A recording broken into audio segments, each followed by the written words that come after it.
I Liberal Alliance har vi den opfattelse, at det er os, der bor i Dragør og betaler skat i Dragør, der også bør være dem, der bestemmer i Dragør.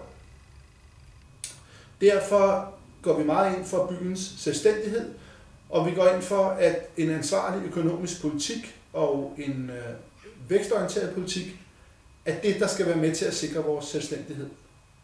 Der er ingen tvivl om, at vi er en lille kommune, men vi er også en god kommune, og vi har en masse gode ting at byde på.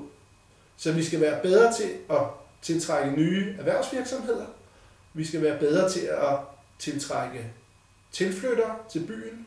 Og her er det specielt velfungerende børnefamilier, som vil finde et rigtig trygt og rart sted at lade deres børn vokse op. Vi har nogle af Danmarks bedste folkeskoler, og med en vækstorienteret politik er vi i Liberal Alliance sikre på, at vi kan bevare vores selvstændighed fremover. Mit navn er Kim Dupont. Jeg stiller op til kommunalvalget 19. november for Liberal Alliance. Jeg håber, at I vil overveje at give mig jeres stemmer.